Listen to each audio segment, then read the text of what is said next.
Hello, everybody. How are we doing tonight?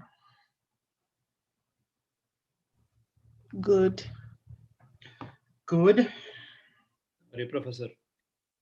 Hello.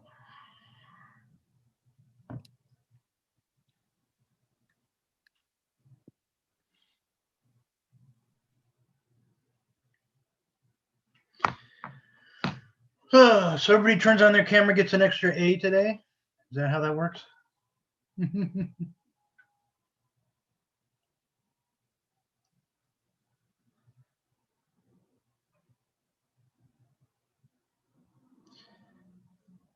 So anything exciting going on at school?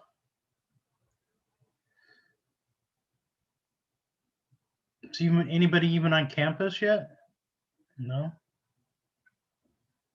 I know a few of the students live on campus still.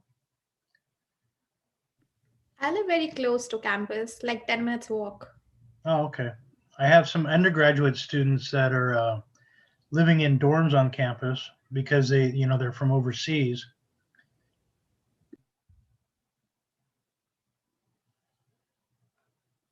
I think for the most part, everybody just went home or went back to where they were.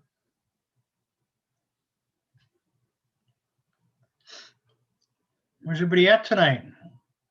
Everybody's sleeping in. We got some more here.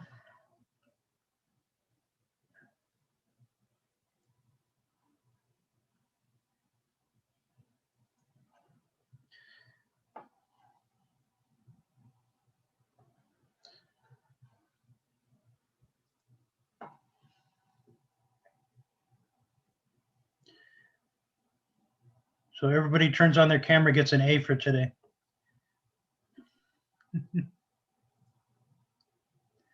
That show, Whose Line Is It Anyway, with Drew Carey? It used to be with Drew Carey. I don't know if you guys ever saw it. My uncle used to consult for that show. Yeah. So Yeah. this class is kind of like that. Points don't matter. Everybody gets all upset when I say that.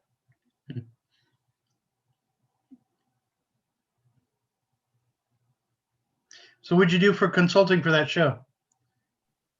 Well, my uncle did. He's a comedian, so he and Drew Carey got their start around the same time. Oh, okay.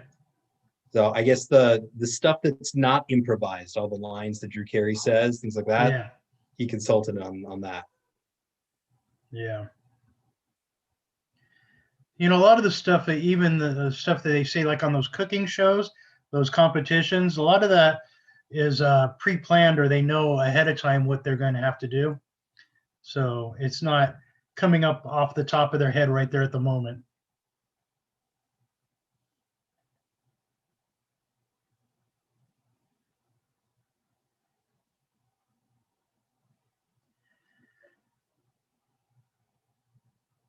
All right, so we got about half the class. What's going on? Everybody's running late tonight.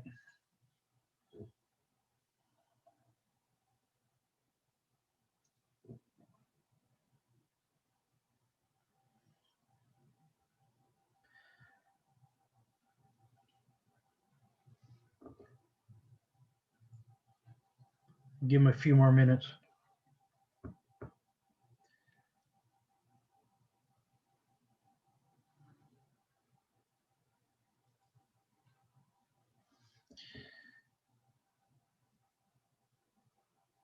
So everybody was here early. You guys got an extra 10 points. Everybody was late. You guys missed the quiz. I'm sorry.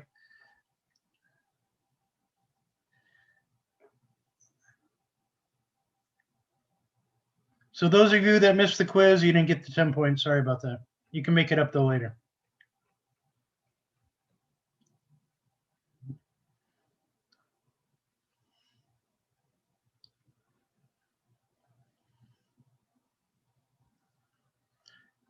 Used to do that with my undergraduate class. They would come in late, and this was back when I was teaching on campus, and I would have a quiz every Monday.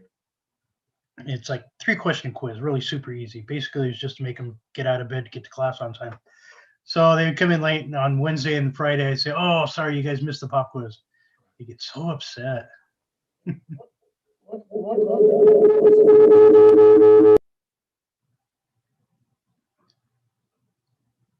That's a lot of feedback. We're going to have to put you on permanent silence.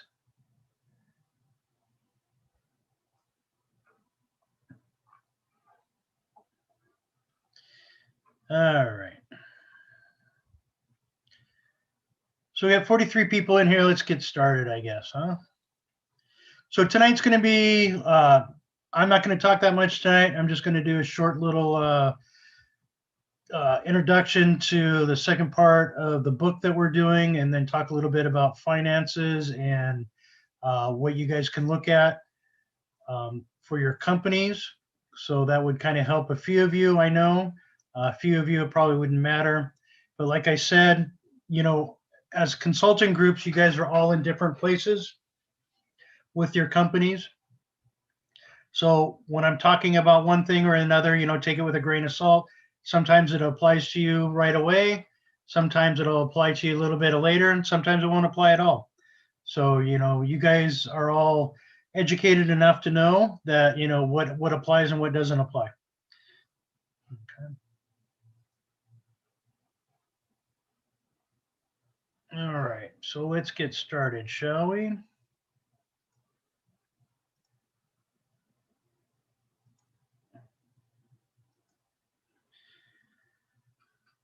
All right.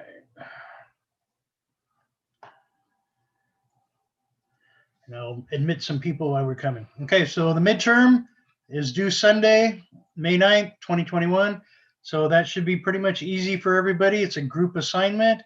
You pretty much have already written it out. You just have to pretty much put it together. So other than that, it shouldn't be too difficult for you. If you have any questions, email me. Then we're going to talk about generating new customers like your book talked about. What are the financial formulas for? We're going to see how that applies. And then we're going to take a short break. We're going to take the break early tonight. And then everybody should be able to do their presentations. So nobody's going to go over 5 minutes, right? Good. All right. Questions? Concerns? All right. So your book talks about aim high or lower, make a time shift, and get a personality transplant. So these apply to your customer, to your companies. Sometimes they can do this, aim higher or lower, do a time shift, and get a personality transplant. So I will explain those in a little bit more detail, how you can apply those to your company and to what you're doing with the consulting group. Okay, for example, serve customers that you previously didn't reach. Marriott's always buying up different companies, different hotels, motel chains. Before they really didn't have the Residence Inn or the Fairfield or the Town Place. Those are extended stay type hotels. So what they did is they got the business traveler who needs to stay somewhere for like a week or 2 weeks or a month. And then they also did these other, I guess, boutique hotels, design hotels, the Loft, the Four Points, the Element, that kind of apply, that appeal to a more younger generation that wants to travel cheaper. So those are different types of hotels. So what they did is they aimed higher, and they also bought the Ritz-Carlton, which is, you know, supposed to be the cream of the crop when it comes to hotels. So they bought higher ones and lower ones than what they're at. So they're able to appeal to people who have a lot of money, and they're able to appeal to people that are younger and don't have so much money. So if you can apply that kind of thing to your customers, maybe the wine company or the wine group, or maybe the clothing group, you know, something of that nature, that might be something you want to look into. Serve customers that you previously didn't reach. Samsung had the cheap phones in the beginning, and they developed them. Now they're just as expensive, if not more expensive, than the Apple phones. And they also still make the inexpensive phones, so they still appeal to all levels. Okay, so the Gap, I don't even know if they're still in business anymore after COVID. They went the Old Navy, which is cheap, and the Banana Public, which is more expensive. So the Gap was right in the middle, and so they went cheap, and then they went high, they went low. So this is something that you, if you can apply this to your customer or to your client, you'll be able to grab different customers outside of what they normally would do. All right. So Toyota, what Toyota do to go higher?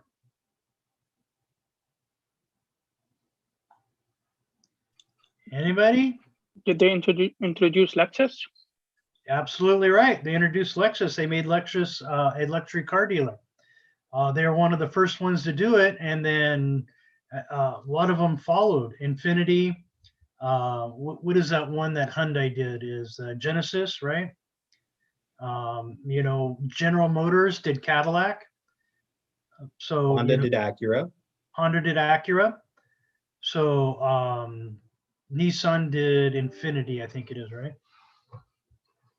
So as you can see, they aimed higher and lower. So Rolex, which was already high, what did they do? They aimed even higher. They went with the jewel tone bling. So you know they even went higher than that.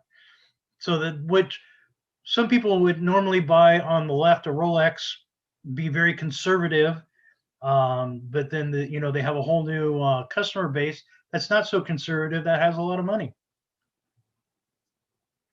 We're not going to stereotype anybody, but you guys know who you are. Okay, so Rice Chex, breakfast cereal, right? So what did Rice Chex do?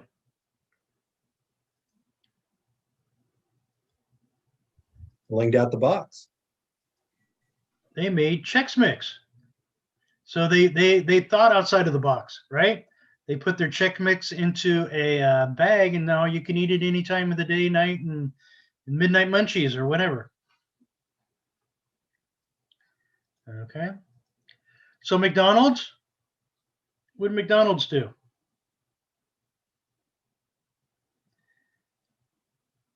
How did McDonald's capture a whole new customer base?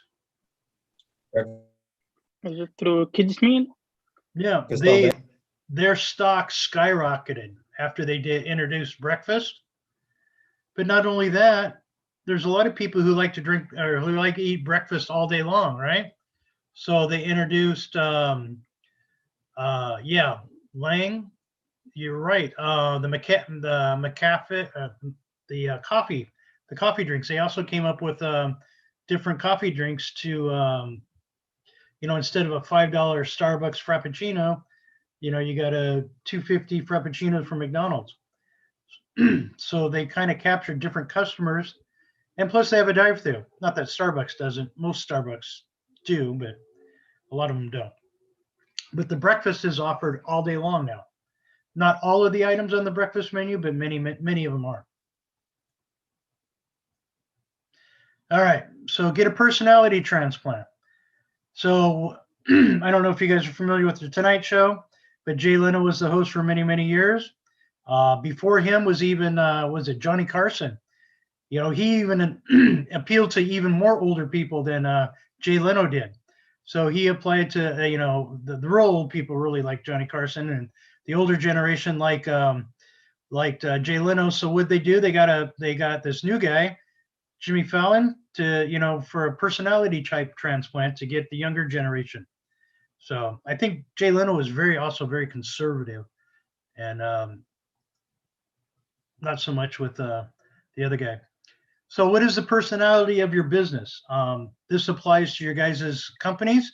So what are they known for? How can you change their personality to appeal to a bigger customer base? Or what products can you change or offer differently to appeal to a different customer base? So you change the way the customer thinks about your brand. So remember the Cadillac? The old Cadillac had the image you had to be 90 years old and to drive the Cadillac. None of the younger generation wanted to drive it. Well, now they have a nice, sleek, new CTR version, CT version, and you know it appeals to a lot more younger crowd. So the 30, 40 somethings now are kind of looking at it going, hey, that kind of competes with the BMW and the Mercedes. Let's you know, let's buy that. So you have to change your perspective and change your personality to be more appealing.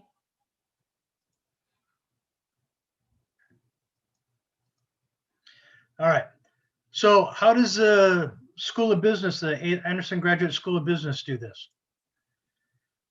What is higher and lower on them? Which one would you do if you were in charge of this? Higher. Higher as in how? Probably bring in more acclaimed talent as tenured staff. As a staff? That's Yeah. kind of hard to do. May not have the budget for it, but how can you do that with the students? How can you bring in a higher or lower students? Set, Could set be- higher standards for acceptance. Okay, so a higher standard for acceptance would mean less students or just a higher brand of students? Higher. What do you mean? Well, if I Higher could get into UCLA or get into UCR, which one do you think I'd go to? Of course, you go to UCLA, but you Okay. also build a new structure too. Build a new center, Yeah. offer unique resources. They have a very nice facility. I've been over there a few times. So how would you aim from our examples, like on the what Marriott did? So how would you get higher or lower students? Which ones would you go for? Would you go for the higher ones or would you go for the lower ones? I think we should go for the higher ones, but for that, I think we'll have to first improve our career statistics, and then we could probably position ourselves in a way that students would choose us as well. Okay. So right now, UCR School of Business is #1 in the nation for admitting first-time college students, first, of the family. So if in your family, if nobody's ever been to college before and you're the first one, UCR is #1 at that. So first family generation college students. So that would be considered probably the lower end because these people don't have, some of them don't have the highest GPAs that other people would or that other students would. But yet they like in the graduate school for the COVID, they got rid of all the tests. So nobody had to take the GRE or their GMAT test. So you guys probably took it, right? No, you guys some of you did, but for the last 2 years, they didn't have to do it. So people who didn't score high enough on the GRE or whatever it was to get into certain colleges were able to get in. So in a sense, they went lower, but yes, as you're saying, going higher, if you go higher, what new customers could you get? What new students would you be able to get? I think for the operation, as that we might have the lower students, but I think the point is how we change those lower students become the higher graduate student. Okay.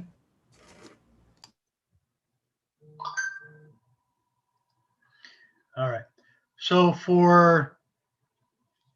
can you make a time shift? What would they do to make a time shift? How would that work? They could have an online MBA so that people can just do the MBA whenever they have time. Okay, so maybe an online class.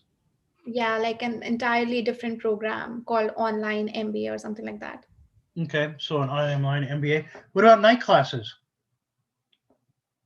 So There will go ahead. I think there will be more online class, and also there will be, I remember that most of students before the COVID, they enter the program mostly in fall, but because of the COVID, they accept more students enter the program in winter. It become later, so yeah, I think Okay, it's who's on the Flex MBA program or the what is it, executive? I think it's still called Flex, isn't it? Professional. Okay, the what? Professional MBA. Okay, so in the chat room, who's on the Flex MBA program? Okay, so we got lots of people that's in the Flex MBA program. So they are supposed to offer night classes for you, right? If you're going there on in person. That one of the things, because I did the Flex MBA class at UCR, so I got my MBA through the Flex course. So they give you a longer period of time, right? So you have up to what, 7 years, 5 years, 7 years, something like that, to finish your MBA, and then you also are supposed to be able to take classes at night at 7 p.m. Well, it didn't work that way, but anyway, that's what was supposed to be the way it was supposed to be, right? I had a couple of classes at noon, at 3 o'clock. So luckily I own my own company, so I could, I can get away and do stuff like that. So the time shift is we got classes online, so you can take them whatever time you want. And then we got the Flex MBA course where you can take them at night after 7 p.m. So that's kind of how they did that. Okay. So what about a personality transplant? So the average student was 22, 23 years old. They accepted me. I was an old guy. You got a few in your class that are out of their 20s, right? Maybe into their 30s or older. Okay. So that's how we do. So they just didn't do the image of you're a 21-year-old right out of graduating college. We're going to put you into our program, because UCR is one of the few MBA programs that actually accept people without any job experience, without any work experience. So that was their personality transplant. I'm dealing with a bunch of 21-year-old kids as cohorts in my class. Do I really want to go to a school like that? Is that the image I really want, to see? So they actually got out of that image into a more mature audience, or more mature student background, and more diverse too. Okay, not 80% of the students anymore are Chinese foreign national students. So they mixed it up a little bit. All right, so be smart in recommendations to your companies. And SMART stands for specific, measurable, attainable, realistic, and time-bound. So don't say I want more visitors. Be specific about what type of customers you want. Be specific about how you're going to get them. Measurable, do all the math. Make sure you can measure it. Attainable, is it possible? Are we going to be able to do this? Realistically, don't forget any hurdles you may have to overcome. If there's unrealistic hurdles to overcome, like for example, the winery, if they want a loan for $10 million, well, their property might not be worth $10 million, or their business might be worth $10 million. So why would they build a hotel and resort, worth $10 million? No bank's going to give them that. So you have to be realistic about what you want to do. Time bound, make sure it's in a time frame that you can do. Most of you are not going to be able to probably finish your consulting project, or at least get to see anything of the results because of the time restriction we're on. Okay. So focus on what makes a difference in your companies, the core over context. So the core is the main thing that gives your company its competitive advantage. What is a competitive advantage for, like, either quality or pricing? Okay, so if, for example, the company that sells stuff on Amazon, I think they have probably advantage of pricing. That's their core competency on pricing and availability of the products and the diversity of the products. Okay, so a problem facing many firms is that they put too many resources on tasks that on context and too little on core. So contexts are good, but that's not the core of what you need to do. So you have to focus more on the core. And if the contexts help, that's great, but they're not the main thing you need to focus on. Okay, for core activity, the goal is to differentiate as much as possible, assign the best resources to that challenge. So don't waste money, time, labor on a lot of contextual stuff when it's the core stuff that you really need to concentrate The goal for contacts is to execute them effectively and efficiently, standardized in an undifferentiated manner. Contacts is a waste of resources if you don't want to spend a lot of money on them. They don't increase the firm's value, and resources are scarce and need to be allocated in a manner to impact both the bottom line. So if you have something that is context that is a good thing, spend a little bit of resources on it, but don't dump a lot of money into it. Okay. Figure out the firm's core competencies, leverage it in a different context, in a new product, or in a new industry. So think outside of the box when you are working with your companies on these things. So most of you already have a problem that you're solving. Actually, pretty much everybody does. But some of these things I want you to think about, to think outside of the box. What's going to apply to the new? What can apply to the industry? What's going on with that?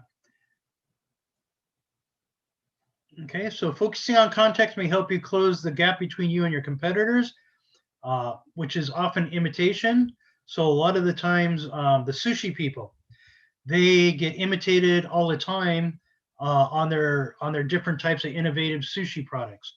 So what's happening is, like in Toyota gets imitated all the time on their certain KPIs. Toyota does a lot of things better than everybody else, but these other people, they try and imitate them. They can only do a few things. So that's what makes Toyota so special, is they're able to execute 24 different types of procedures very, very well that nobody else can keep up with. They may be able to imitate one or two, but they can't imitate them all. Okay, so if you can imitate something that your competitor does, it won't likely help you to beat them, but it may help you to keep up with them a little bit. Okay. The financial plan. Some of you have gotten to their some of the company's financials, right? Some of you haven't. That's okay. So some of the things you want to think about: how does a company make money? Obviously, it's from sales, right? Selling their product. That's how they make their revenue. Well, forecasting sales is one of the things you can do to help your, let me move this over here a little bit, to help your client. For example, the audio company, they want to do $100 million. What is that? This year, end of next year? It's like a real close. They want to, for the next few years, they want to do $100 million in revenue. Let's see what you have to say. In 5 years. Okay, so in 5 years, they want to do $100 million. Well, if you do sales forecasting, you'll see if that's a realistic number or not. And there's several different ways of doing sales forecasting. Estimating the number of sales for your business over a future period can be done for an individual sales rep or sales team or a whole department. Okay, so there's several different ways you can do these forecastings. Okay, so what is the goal of forecasting? Is to predict the future, but tell what you need now. If you forecast in a year that you're going to do almost double your sales, you're obviously going to have some extra help in the back end to help with administrative and all this other stuff. So if you're able to forecast that and you're doing well, then you're going to know that you're going to have to hire somebody in 6 months in order to keep up with that 1 year increase. Okay. It'll help you spot potential issues. Midway through the quarter, you notice that your sales team is not hitting their goals. You need to find out why. Well, it turns out marketing is not doing such a great job at lead generations. So, this you'll find out if you're doing some forecasting, and then you'll gradually see the decline in leads, and so you're going to have to figure out what's going on in your marketing department and figure it out. Then hiring and resource management, what I spoke about. Okay. So influences the sales. Obviously, the COVID-19 has done a lot to companies. A friend of mine works in the extermination business. They are still not seeing customers. He can't go see his customers. So what he's doing is he's doing some deliveries here and there So he'll go out and see his customers and by delivering some product to them. So, but other companies like, let's say, what is it, Chick-fil-A, they've managed to turn their drive-through into a very profitable business. You know, the drive-through was always busy, but they've stacked up the cars now around the block, and they're doing it really quickly and really efficiently. So, you know, these are kind of things that they had to forecast in the beginning in order to learn how to do this. And then industry changes. Sometimes technology interrupts what's going on in your industry. So you need to know if your sales forecasting is taken into account for stuff like that. Okay. So there's 7 different types of sales forecasting methods. I try to keep in mind all the different groups that I have. One or more of these can apply to different groups, everything from mature companies to startup companies. So length of sales cycle forecasting. Obviously, if you're a startup company, that's not going to help you. Lead-driven forecasting, opportunity stage forecasting, intuitive forecasting, test market analysis forecasting, historical forecasting. Again, that was not going to help a new company. And multivariable analysis forecasting. So I'll talk a little bit about each. The length of the sales cycle, forecasting use data on how long a lead takes to convert. A lot of times, if it takes a lead a long time to convert, you're not going to be able to use this type of forecasting, and depending on what kind of sales that you're doing. So it's kind of limited. Completely objective in your forecast isn't dependent on subjective factors like sales gut feelings. A lot of the times you'll ask a salesman, hey, are you going to be able to do this sale? And he goes, oh yeah, absolutely. It's just going to take me 2 or 3 weeks. Well, that never comes through. So, you know, that's kind of a gut feeling that he said, yeah, I think it's going to go through, but, you know, but if they have a sales cycle forecasting, you'll be able to see from previous sales what's going on. Okay, some of the pros, it's completely objective. It can be applied to various lead sources to give you a more accurate forecast. The cons, the sales cycle can vary according to who's selling to who. Small business organizations, it's not really for them, more of a for larger enterprises. Your sales team should relentlessly track data. That's another thing too, is you're going to have at least a few years data in order to do this. So otherwise it'll throw your predictions off. Okay, lead-driven forecasting, that's what we talked about with the gut feeling. Involves analyzing each lead source and assigning a value based on what similar leads have done in the past. So you go based on your salesman telling you, yeah, I think I'm going to get this deal with this company, and what previously they did in the previous years or previously to that. You take that into account, you give it a numeric value, and then you add everything up. That's a different type of way. So leads per month, leads to customer conversion rate, average sales price by source. So again, this is very data-driven, and for marketing leads change. So they use this a lot in marketing to forecast. So the lead value for each source gives you a more accurate sales forecast, highly susceptible to variances due to multiple factors being involved. So if the data isn't reliable, and then it doesn't. So another opportunity stage forecasting. So for example, every initial call that you do, 2% of those initial cold calls will end up in a deal closed. Once you cold call them and qualify them, 10% of the qualified leads will into a deal closed.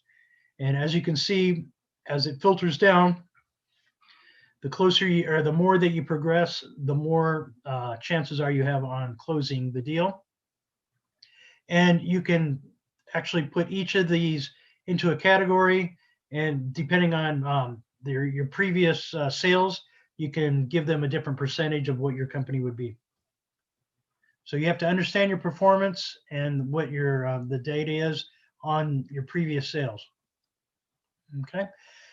Calculations are simple. The technique is highly objective. So there's no gut feelings. There's no, hey, I think I'm the sales guys say, hey, I think I'm going to close these big deals. Okay.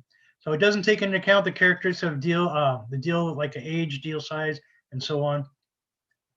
So go through. So intuitive forecasting, that's more of a feeling. Who better ask whether they're in the salespeople? Is ask your salespeople, hey, what do you think? Are you going to close this deal or not? So you start by asking them confidence their sales will close. If they say yes, then you kind of put a value to that.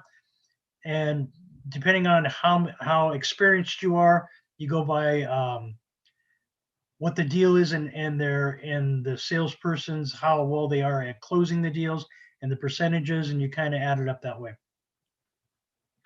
So high dollar amounts, large quantity with high dollar amounts, this is not always accurate and it can throw it off a little bit. So it's a great way for newly founded companies. So if you're a startup and you only have a few months of sales history, it's something that you can look at this too. So it's highly subjective. Reps tend to be more optimistic about what they are than what they really can do. So if you ask a salesperson whose job depends on them selling, they're always going to tell, oh yeah, I'm going to make the sale. Excuse me. Okay. So test market analysis forecasting based on market segregation. For instance, you can release a product into a limited geographical area. Portland, Oregon is a very big market for this for many large companies. For whatever reason, they love Portland as a market that's supposed to represent the whole United States. So a lot of companies do that in other similar cities. So useful for large companies who are rolling out a new product and would like to understand the market. So you can do this. This is very good for startup companies or new products. Remember, not all markets are the same. So sometimes markets will act differently. So you get to learn the market, the pros, you get to learn market response firsthand by using a smaller market as opposed to a nationwide launch, like you would with a big company like Dove or some big soap companies started out a new scent or whatever. They're always changing the scents on the soaps. They would sort of test it out on a smaller market and then open it up nationwide or worldwide. All right, historical forecasting, which is pretty much everything that you guys have learned to do here at the graduate school. So everything, as the name suggests, with historic flow, you take the previous sales data for a certain time frame and assume that your sales will be equal to that or greater. So if sales are 50,000 a month and you see a 2% increase every month, it's going to be 50,000 plus the 2%. And then the next month is going to be the 52,000 plus the whatever percentage rate you're going. So that's a pretty easy way to go. It's pretty accurate. Doesn't take into account the seasonality of markets. So like in the toy market, if you take November and December as a benchmark, that's not going to be realistic for the rest of the year, right? So you have to take that with a grain of salt as to how you do that. All right, and the last one is multivariable analysis forecast, which uses quite a bit of all of the other ones and a little bit of fuzzy math, I guess you would call it. So for example, Rep A is working an $8,000 deal and has just finished the demo. The win rate for him is 60% if he gets the demo. So they forecast it as $48,000, even though he'll probably get the $8,000, but they'll forecast it as $48,000. So Rep B is working a smaller deal at the same company. His deal is worth $3,000, but his win rate is about 80% once he does a demo.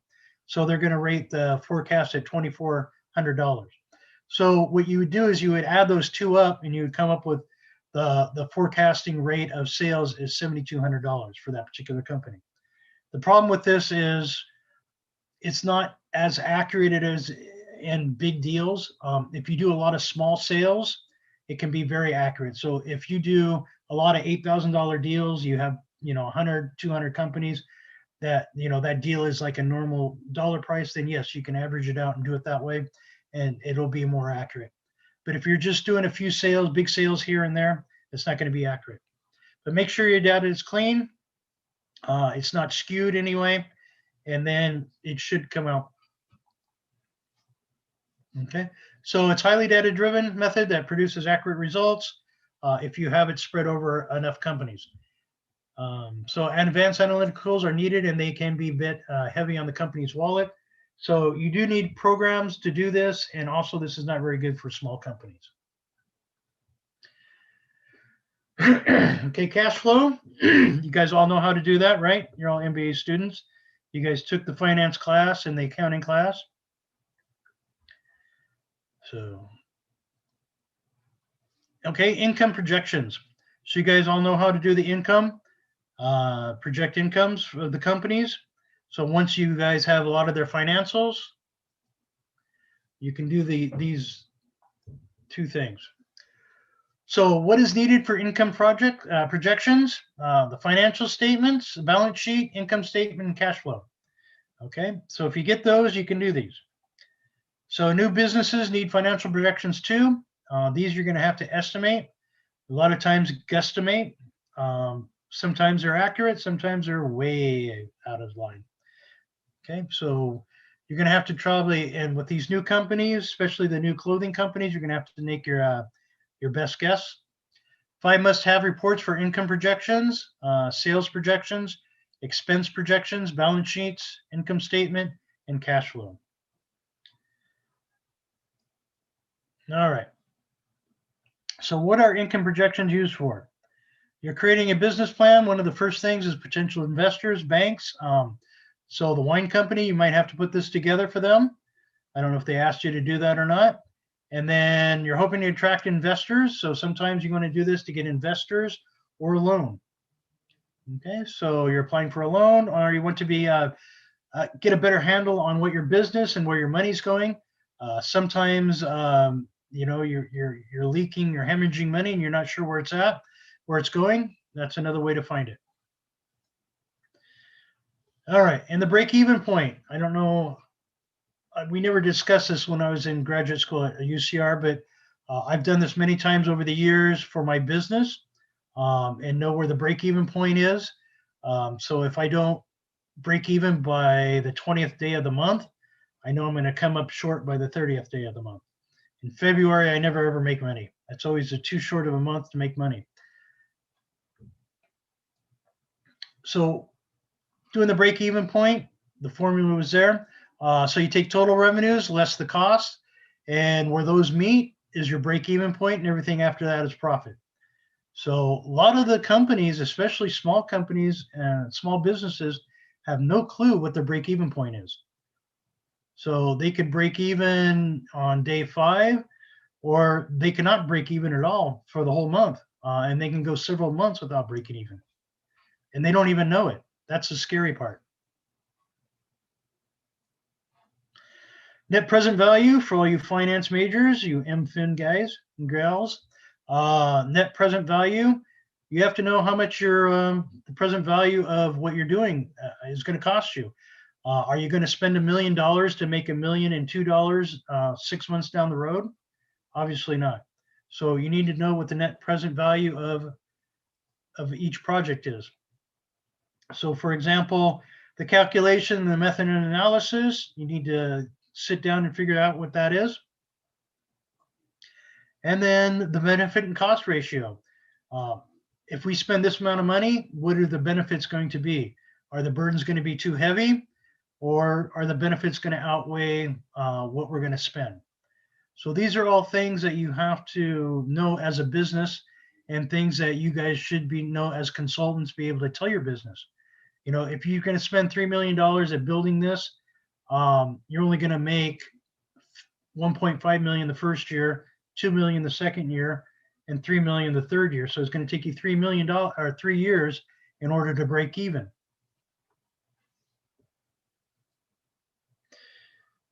All right, what questions do you have for me? We have Women of Rock tonight, by the way, for our listening pleasure. Professor, I have a personal question about the group. It's because that you kind of sign. It seems like you sign some of the group member wrongly on the island, so that I cannot turn in the midterm paper with my group. And we write an email for you, but we didn't get the reply. So I think it's serious for us to I've figure been out. in Zoom meetings all day today. So my undergraduate course, they're doing their consulting projects. I've been Zooming them all day today. So I will respond to your email later tonight. Thank you. You're welcome. Other questions? So let's see, still a little early to take a break, isn't it? You guys want to take a break now or do a couple of reports and then take a break?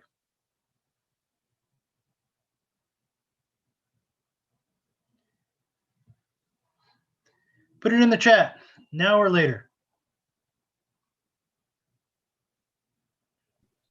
I would say the break and then reports afterwards. You haven't even been in the class like half the time. What are you talking about? Okay.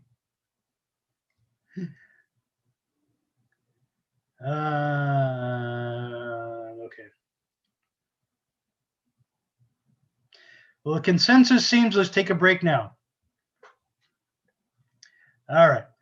So I will pause the